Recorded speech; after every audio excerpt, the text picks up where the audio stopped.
Easy and டேஸ்டியான vegetable biryani எப்படி பண்ணலான்னு 1 மினிட்ல பார்க்கலாம் வாங்க. ஒரு பாத்திரத்தில் கொஞ்சமாக எண்ணெய் ஊற்றி ஹோல் ஸ்பைசஸ் சேர்த்துட்டு, ஒரு கைப்பிடி அளவுக்கு புதினா, ஒரு கைப்பிடி அளவுக்கு கொத்தமல்லி சேர்த்து 4 நறுக்குன பச்சை மிளகாய் சேர்த்து நல்லா வதக்கி விட்டுக்கணும்.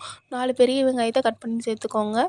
அது வதங்கின உடனே 4 தக்காளியை கட் பண்ணி சேர்த்து நல்லா மசிகிற அளவுக்கு வதக்கிட்டு, கொஞ்சமாக இஞ்சி பூண்டு பேஸ்ட் சேர்த்து அந்த ராஸ்மெல் போகிற அளவுக்கு நல்லா வதக்கிக்கோங்க.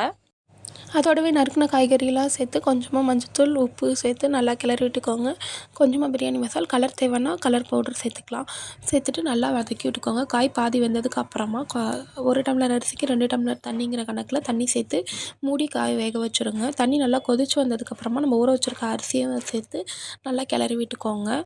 ஒரு 10 மினிட்ஸில் அரிசி 3/4 வேக்காடு வந்த அப்புறமா அடுப்பை சிம்மில் வச்சுட்டு பிரியாணியை தம் போட்டு கொஞ்சம் நறுக்குன கொத்தமல்லி தழை தூவி ஆஃப் பண்ணிவிடுங்க.